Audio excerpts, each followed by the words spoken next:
নমস্কার, ক্রিয়া যোগে ঈশ্বর লাভ চ্যানেলে সবাইকে আবারও স্বাগতম জানাচ্ছি। ধ্যান এই শব্দটি শুনলেই অনেকের মনে হয় যে প্রাচীনকালে মনি ঋষিরা করতেন। এই আজকের আধুনিক যুগে ধ্যানের কি প্রয়োজন?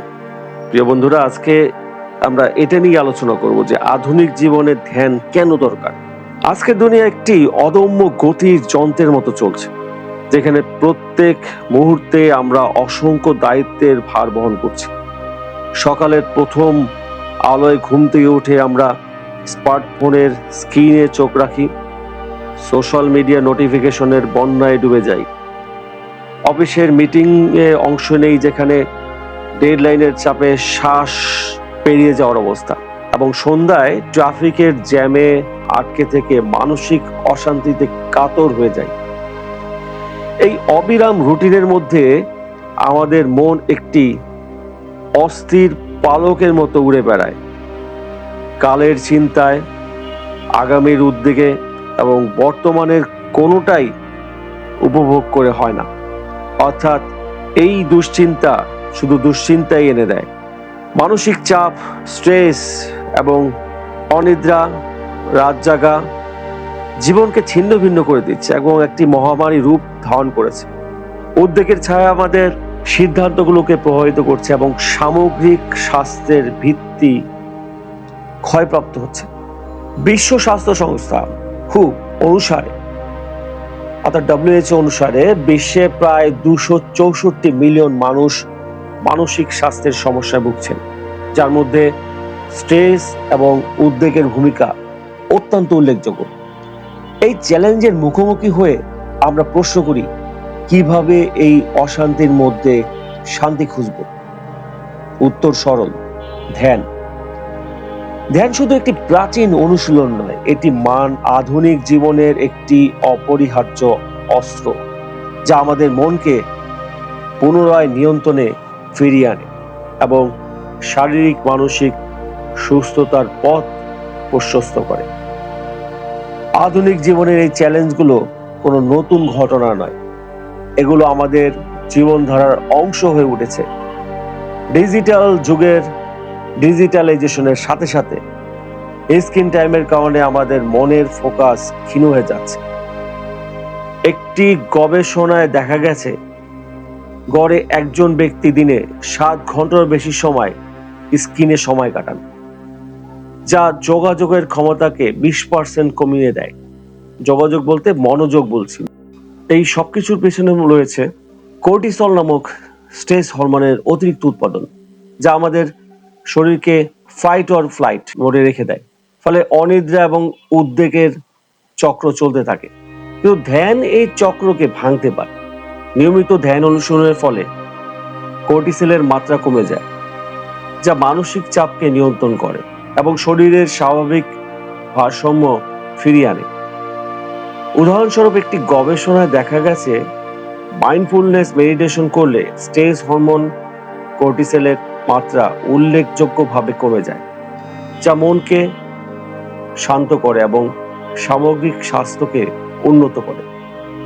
এছাড়া ধ্যান মনোযোগ বাড়ায়, যা আধুনিক জীবনের একটি বড় চ্যালেঞ্জ। একটি স্টাডিতে প্রমাণিত হয়েছে যে সংক্ষিপ্ত দৈনিক ধ্যান অনুশীলন মেমোরি, মুড এবং ইমোশনাল রেগুলেশনকে উন্নত করে, যা অভিজ্ঞ অনুশীলনকারীদের জন্য কার্যকর। ধ্যানের এই উপকারিতা কোনো আধুনিক আবিষ্কার নয়, এর শিকড় প্রাচীন ভারতীয় শাস্ত্রে গভীরভাবে নিহিত। হিন্দু ধর্মের প্রধান গ্রন্থগুলিতে ধ্যানকে মনের একাগ্রতা এবং আত্ম উপলব্ধির প্রধান মাধ্যম হিসাবে ধরা হয়েছে। ঋগ্বেদ থেকে শুরু করে উপনিষদগুলোতে ধ্যানের উল্লেখ পাওয়া যায়, যেখানে এটিকে আধ্যাত্মিক জ্ঞানের প্রথম ধাপ হিসাবে দেখা হয়েছে। উপনিষদগুলোতে যেমন বৃহদারণ্যক উপনিষদ ধ্যানকে প্রাণায়াম এবং মননের সাথে যুক্ত করে বর্ণনা করেন, যা মনকে বিক্ষিপ্ততা থেকে মুক্ত করে আত্মার সাথে যোগাযোগ স্থাপন করে। এরপর আসে ভগবদ্গীতা, যা ধ্যানের একটি সম্পূর্ণ দার্শনিক ভিত্তি প্রদান করে।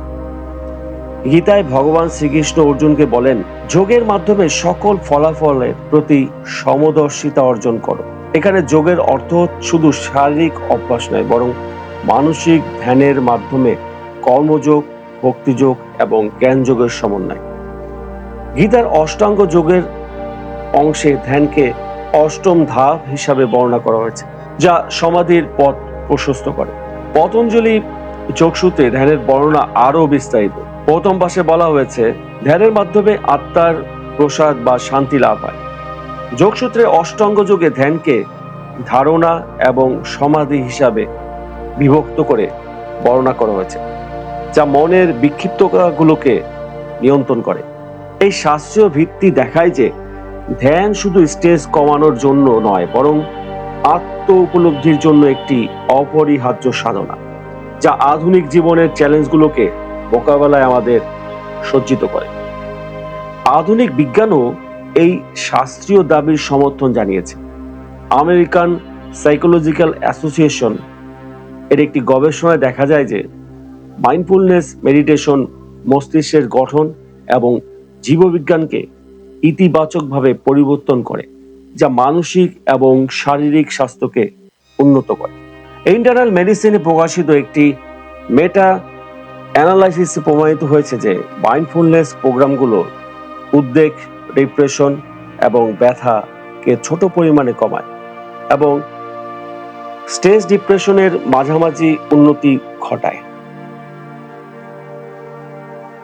মেয়ো ক্লিনিকের মতে ধ্যান স্ট্রেস কমানোর একটি সহজ এবং দ্রুত উপায়, যা স্বাস্থ্যের জন্য উপকারী, যদিও আরো গবেষণার প্রয়োজন।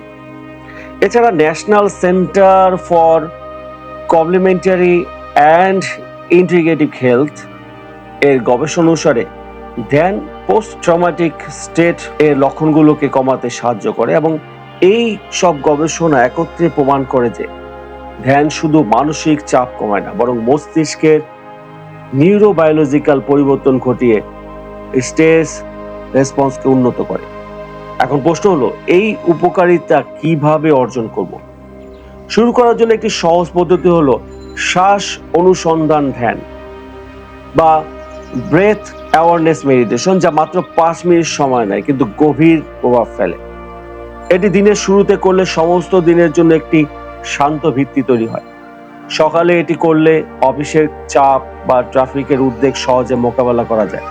একটি গবেষণায় দেখা গেছে যে এই ধরনের সংক্ষিপ্ত ধ্যান স্ট্রেস রিঅ্যাক্টিভিটিকে কমিয়ে মুড উন্নত করে। আধুনিক জীবনের চ্যালেঞ্জগুলো আমাদেরকে একটি অস্থির সমুদ্রের মধ্যে টেনে নিয়ে যাচ্ছে, কিন্তু ধ্যান সেই সমুদ্রের মধ্যে একটি নিরাপদ দ্বীপ। শাস্ত্রীয়ভাবে এটি আত্ম উপলব্ধির পথ এবং জ্ঞানীয়ভাবে স্ট্রেস, উদ্বেগ এবং অনিদ্রার প্রতিকার। শ্বাস অনুসন্ধান ধ্যানের মতো সহজ অনুশীলন থেকে শুরু করে আপনি এই শান্তির স্বাদ পেতে পারেন। যদি আপনি এটি নিয়মিত করেন তাহলে দেখবেন যে আপনার জীবনের তাড়াহুড়ার মধ্যে একটি গভীর শান্তি লুকিয়ে আছে। ধ্যান করুন এবং জীবনকে উপভোগ করুন, কারণ শান্ত মনে সবচেয়ে শক্তিশালী মন।